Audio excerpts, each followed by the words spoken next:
uzwise nje abantu ukuthi kena uFashion Vilakazi ungubani, wenzani. Yeah.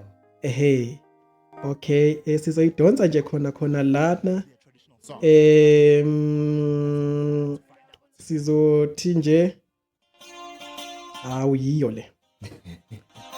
Hayi nguye uFashion Vilakazi bafowethu lana. Ngisacela ukuthi kena nimnikeze nje indlebe. Yebo.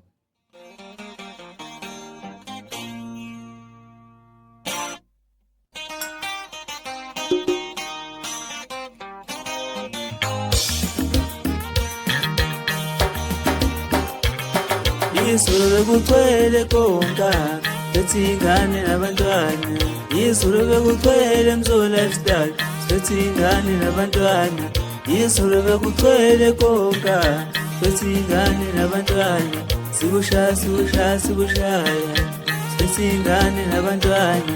Sikushaya lethi ingane nabantwana. Izulu bekugcwele konka lethi ingane nabantwana.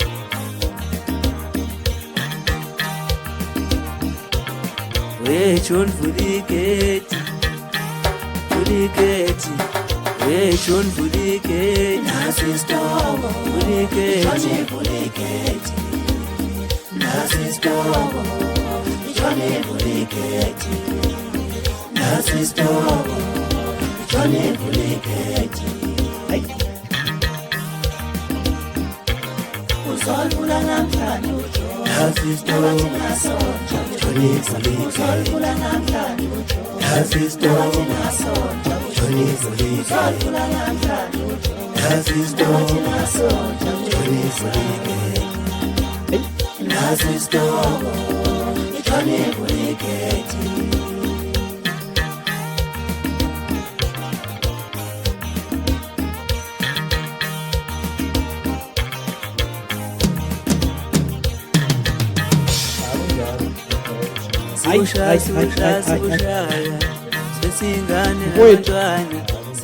Hayi yabona umsebenzi lo muhle kakhulu mfowethu, yabona ithalente lakho hayi lingenhla. Ngenhla futhi yasabonga. Manje ungathi nje mhlawumbe ungathi utshele nje abantu nje ngomongo wale ngoma le. Konka le. Le konka futhi lena bazokhumbula abalaleli nababukeli nabasazoza nabalaleli njengamanje ukuthi kuyokwavula indawo lapha futhi indawo ekuthiwa kusekonga. Ngicabanga ukuthi eSouth Africa naseAfrica nasemhlabeni wonke ikuyangenela